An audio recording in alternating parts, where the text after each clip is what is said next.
My name is Michelle Makariak. I'm the editor of Technologies for Worship magazine, and we're very excited to be taking part in this. And I'm happy to host some very good friends of mine, Tim Adams and Ricky Perinchief. Both are integrators who are fully devoted to excellence in church technology, and I'm going to ask them to introduce themselves. So Tim, let's start with you. Could you tell us a little bit about yourself? Sure. So I'm Tim Adams. I'm the owner of Timato Systems, and I've been working in church tech as a volunteer almost nonstop for over 24 years. Started in audio, moved to video, learned lighting, and then I learned projection. So that's me in a nutcase, or nutshell, I guess. I am a bit of a nutcase. Nice. And I'm Ricky Perinchief. I'm CEO and founder of Proton Global Media Group here in Ocala, Florida. We're about 70 miles north of Orlando. And I was a pastor's kid growing up, still am, and grew up in church my whole life, basically, and really was excited to start my father's TV ministry back in the late 90s, and been working full-time in broadcast and turned that into a consulting and systems integration career over the last 15 years or so, and just excited to do ministry and to help partner with ministries all over the world to help them just get better at what they do and help think differently. And we really, I guess, specialties. We're really specialists at having churches think outside the box and doing things creatively, especially with creative budgets. Super. So, and for myself, full disclosure, I have been the editor of Technologies for Worship magazine on and off since the magazine started in the early 90s. I consider the last 13 years with the magazine my second tour of duty. And our focus is always to encourage church volunteers, worship leaders, pastors to learn as much as they can about the tech that they're using and to rely on experts like Tim and Ricky to help them choose their products, implement the products properly and safely. So today is not going to be like a traditional sort of podcast where I'm just going to be asking a lot of questions. It's going to be more conversation. Between Tim and Ricky, they have a lot of stories to share. They have a lot of expertise. So we're just going to sort of, I don't want to say wing it, but we're just going to talk.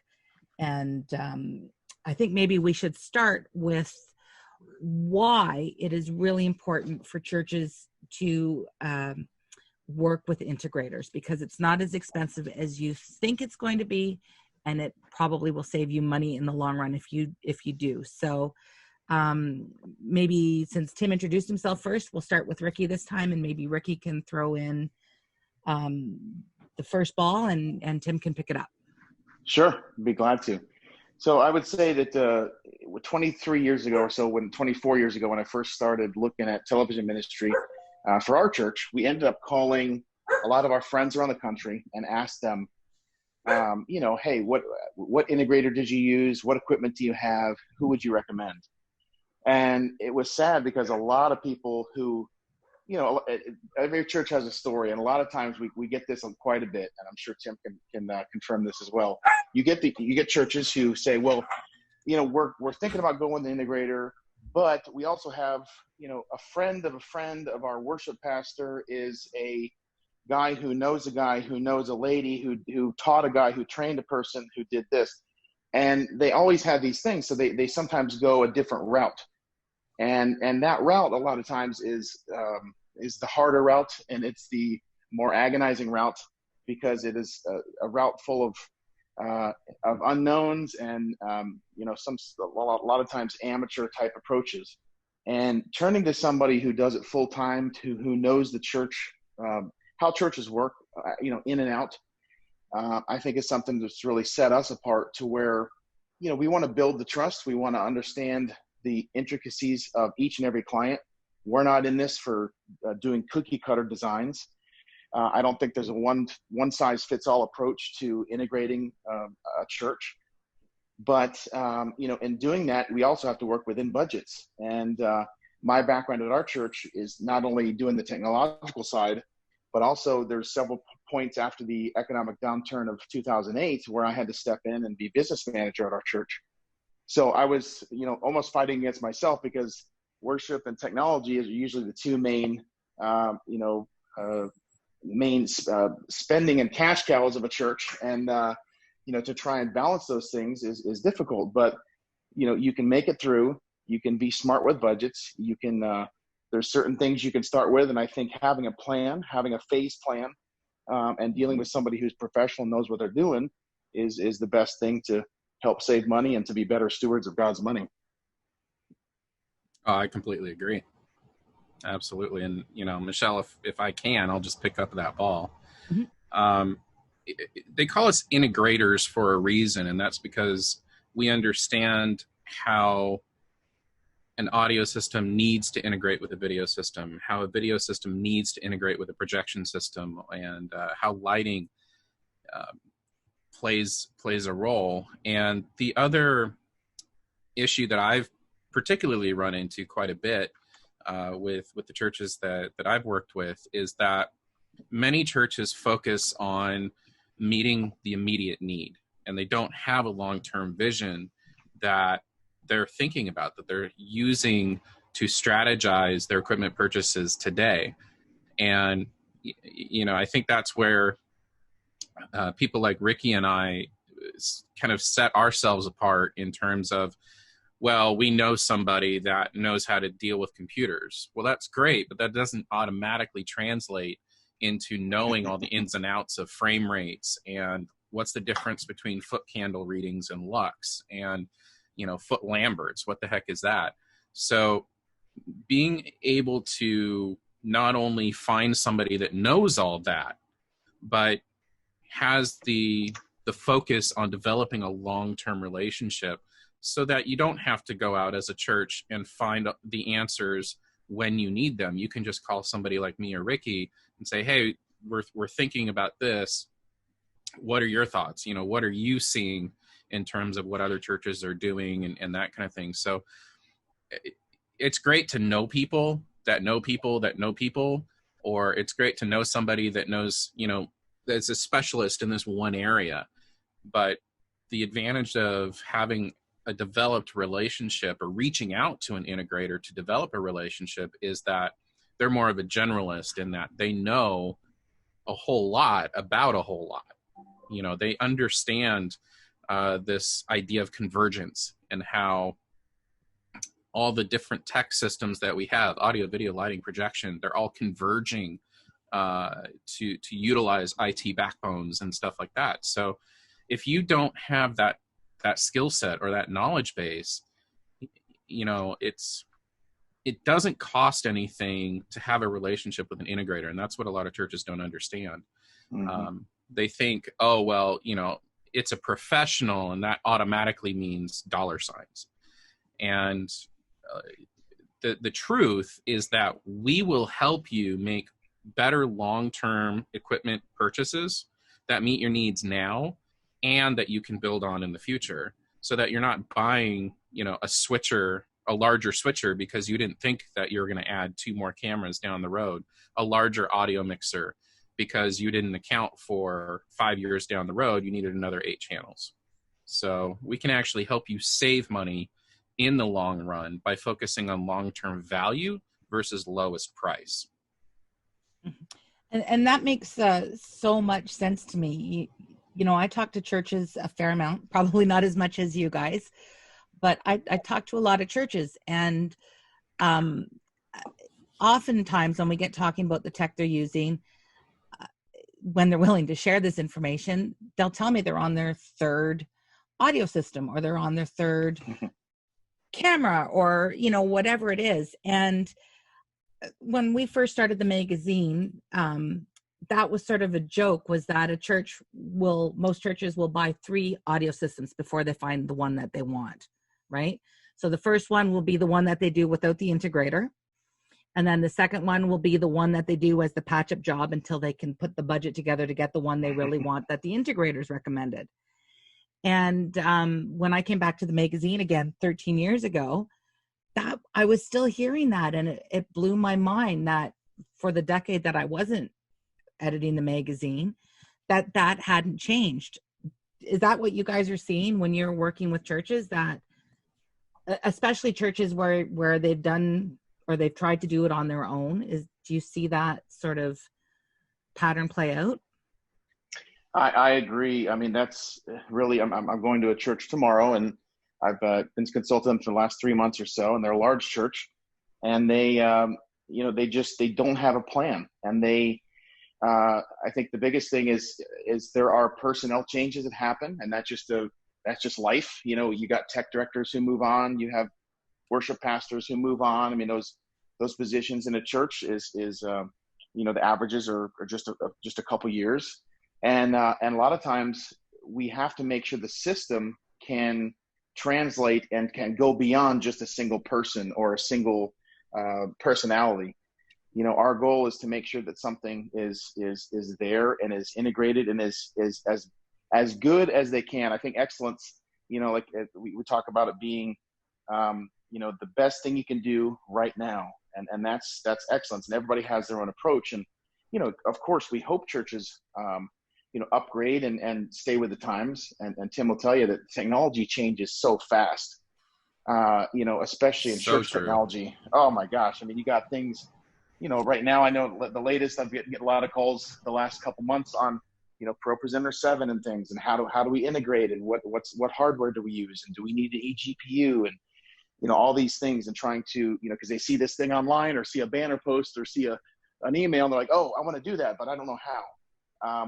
And so we're here to try and untangle those knots and try and make life easier and come alongside the church and have something that's an infrastructure that is set for years, because it has to be something that is sustainable, even in a culture and a climate that changes so fast.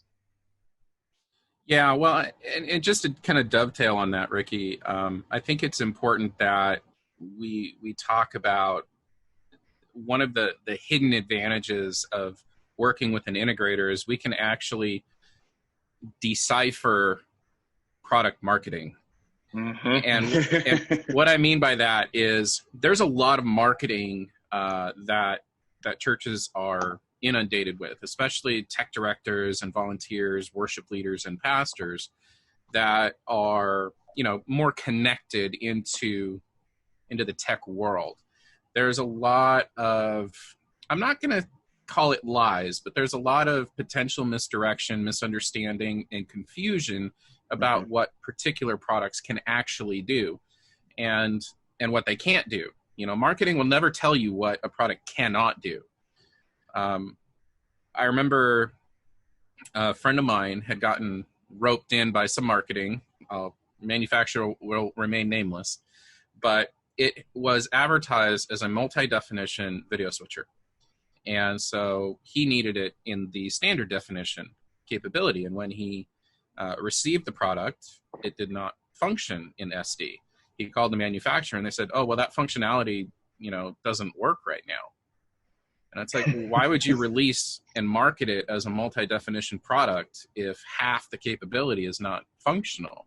So there's a lot of gotchas out there, and working with an integrator who has experienced those gotchas, kind of let us beat our heads against the wall so you don't have to. But the other important thing is we can steer you away from those products that are not really going to work for your needs. And I also want to comment really quickly here. A lot of churches operate with zero or little budget. I put that in quotes for a reason. And because that's the mindset. They have a scarcity mindset instead of an abundance mindset. And, we, as churches, they're constantly fighting this society, this culture that we're in of get it now. There's no delayed gratification, save the money, until you can actually buy what you need, instead of putting Band-Aids on things. But I just want to comment that a lot of churches are getting roped into this, software as a solution for everything mentality. And that does work for a large number of churches, but there are hidden gotchas that go along with that, such as, managing OS updates, making sure your drivers are all up to date. There's an active component to that. It's not just, oh, we can get this and it fixes all of our problems. It's very, very rare to find a product that is a panacea, a cure-all like that. That's good. So something that I thought might be interesting, especially for churches maybe that haven't worked with integrators before, because, well, we've heard horror stories of churches that haven't used integrators and they end up going way over budget and, or getting the wrong gear and then having to go back to their congregants and say, we need to rebudget because we made a mistake, which is never fun. Sometimes churches will go to an integrator, but they're not choosing the right integrator. So how does a church know? Like, what would you say would be the biggest things that a church needs to do, the homework that they need to do before they hire an integrator to do a job for them? I think I'll start on this, Tim, if that's good. Go for it. Well, I'm dealing with this now in several different areas. So it's interesting because tying into what Tim said earlier about the marketing side, it's not even just about the product marketing. Sometimes it's even about the integrators marketing and the consultants.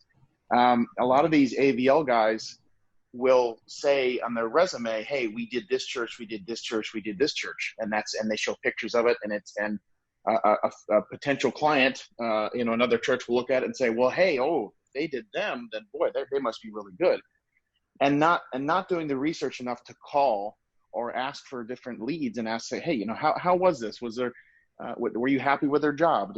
Would you hire them again? Are you still using them for your integration?" Because a lot of times when you go through a building project, you really see, how these relationships can be strained, and it just happens, but at the end of the day, it's our responsibility as integrators to make sure that the client is happy and to make sure that we're hitting all the goals as many as we can within the budget that's allotted to us, and helping them make, wise decisions.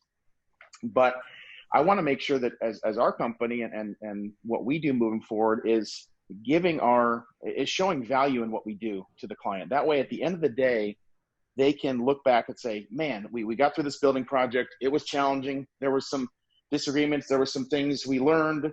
And that's always what's going to happen, because there's a lot of variables in a building project.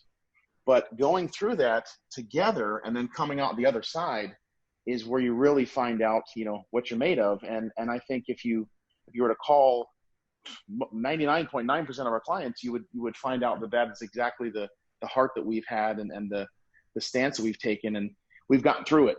But I just in calling, it's interestingly enough, years back, I like I said, I called 24 years ago and started calling churches who I knew and different friends of ours or people I even saw on broadcast, and say, "You know what? I wonder if they'd even take my call." So I even called. This is, like I said, a couple decades ago. I even called Lakewood Church in Houston. Joel Osteen, of course, was the tech director there and was his dad's TV guy. But I just said, I love their quality. Wonder what they're doing. So I called them, and literally their tech director answered my call and talked to me for about 20 minutes and gave me some information that was crucial in helping us make a wise decision. And that was that was somebody helping me, taking their own time, just by calling them, picking up the phone. So I think some people, they don't realize that churches are there to help. And I think doing your research and finding out who's best and finding out who's the right fit for you is crucial in the whole process. Yeah. If you want, it's an interesting analogy that I'm going to throw out here, but it's a lot like a dating relationship. And in terms of finding the right integrator, there are a lot of potential pitfalls. There could be a lot of, personality mismatches. There could be situations where I know of some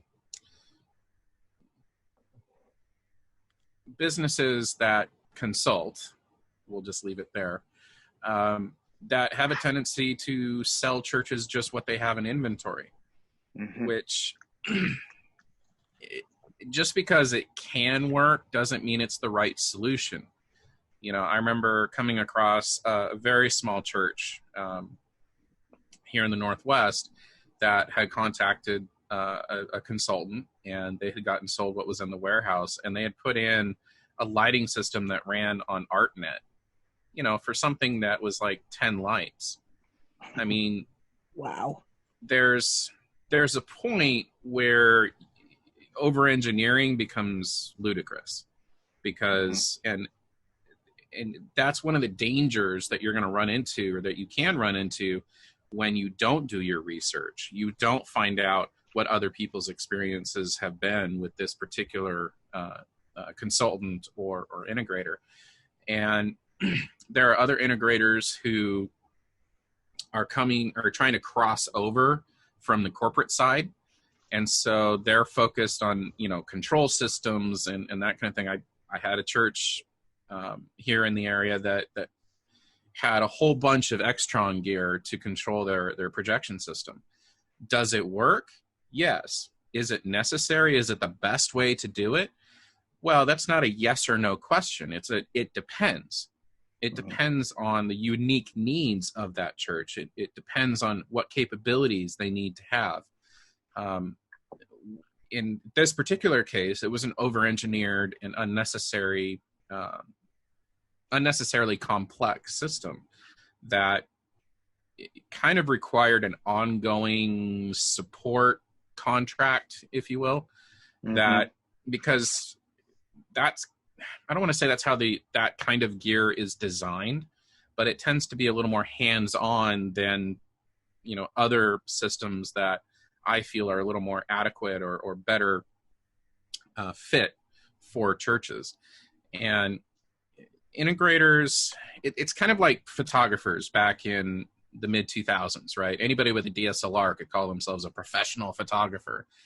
And it's not about the equipment. And a lot of people don't understand that. What makes a good integrator is exactly what Ricky said. It's about that long-term relationship. It's about that focus of the integrator to make sure that the church gets what is right for them. There is no one-size-fits-all video system or audio system or lighting system. You know, systems are built on components. And while we might build similar systems using the same components, how you, as an integrator, how you spec that out, how you distribute those components, or how you use those components can vary quite widely depending on the church and their needs.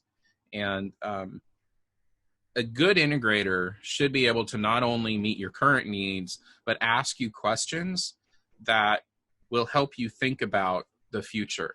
Things like, hey, have you ever thought about this? You know, do you need to be able to see the service in the kitchen? Do you have potlucks? Do you need to distribute the signal to another space? Do you need the ability to live stream and record simultaneously? Do you need a confidence monitor? Do you ever see yourselves needing this capability? And some churches will look at that and saying, oh, well, they're just trying to upsell us. A good integrator asks those questions to make sure that you don't have to spend money down the road again, you know, on an 8x8 matrix switcher because, you know, you didn't realize that you needed more outputs than a 4x4 or a 6x6.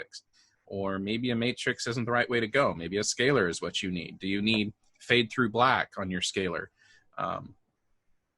You know, these are things that we as integrators think about and can help you think about, because our goal is to take what your mission is, your vision for your church, you know, as a pastor, and bridge the gap with the technical systems that can then support that vision, both short-term and long-term. And you know, do your research. Call, if you see a certain church that's listed on an integrator's website as, you know, their flagship, like this is what we did, call the church.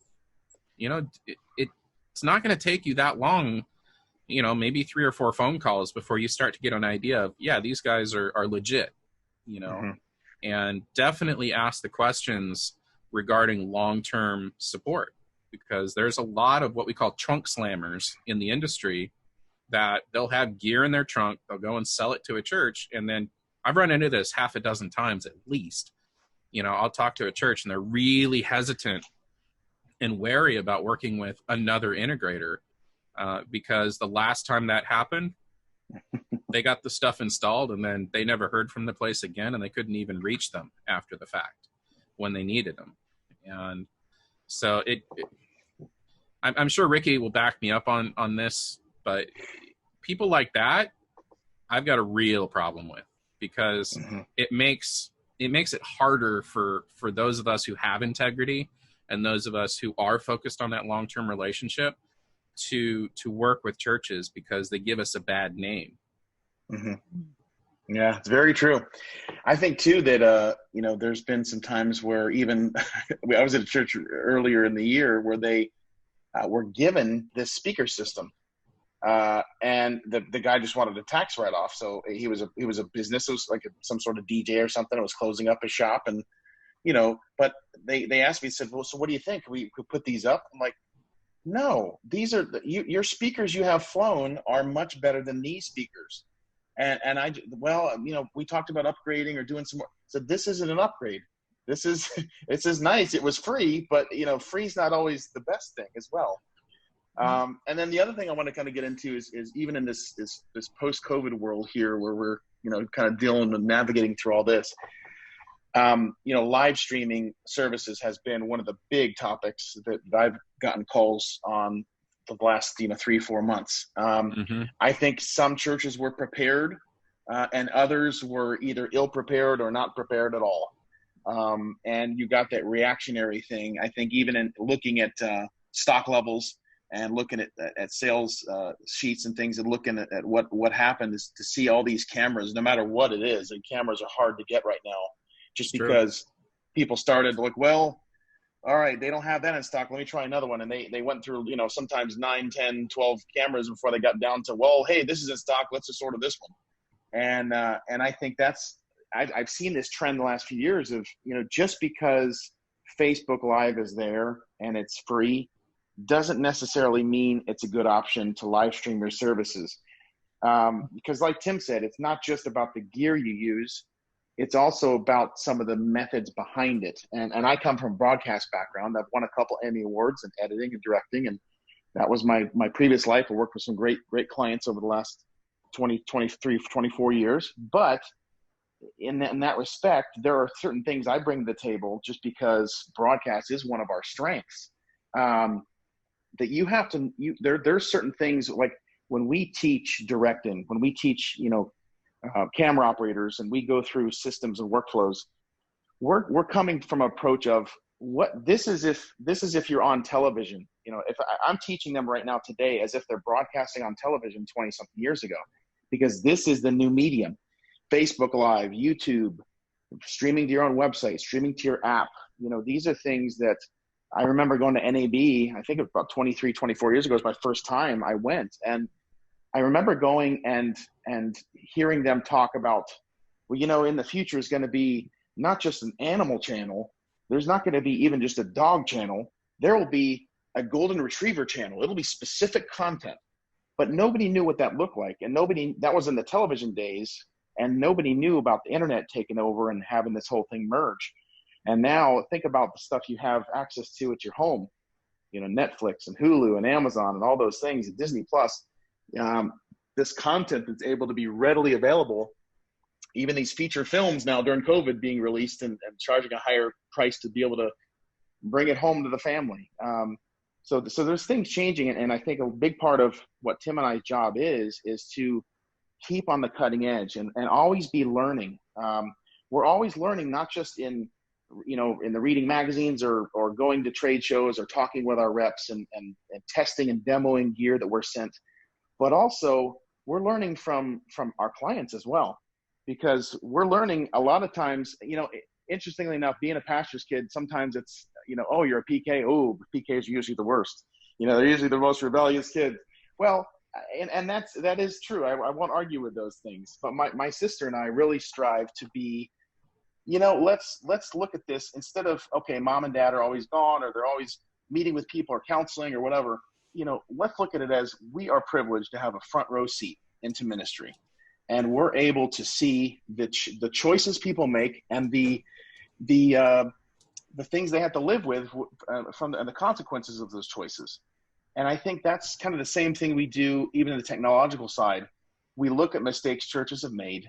We look at the choices they made, right or wrong, and we kind of file those away and say, you know what, we're privileged to know this stuff, and we're going to make sure going forward that our clients are better prepared, and to make the right choice and make a well-informed decision. Mm-hmm. Well, yeah, I just want to dovetail real quick on that, Michelle. I think it's also important to understand that any good integrator will also admit that they've made mistakes, but they've learned from that, and based on those mistakes or experiences with particular pieces of gear, they'll make their recommendations based on that, so that the churches don't have to suffer the same calamity, if you will, because I've had some doozies in my experience, but we're human too, and I think a lot of churches have a lot of leaders have a tendency to focus on perfection. We want a perfect service every single week, and it's like, okay, first off, perfection this side of heaven, not going to happen. So right. That shouldn't even be on the table. Excellence, however, that is very much on the table, because that leaves room for grace, that leaves room for learning and improvement. So let's aim for excellence. Let's learn from our mistakes, because, hey, we're all human. We all need grace. We all need the ability to learn and to grow. So I just wanted to throw that in there. Tune in next week for part 2 of this podcast. For more information on technologies for worship, visit tfwm.com. To learn more about CFX Connections, visit churchfacilitiesexpo.com.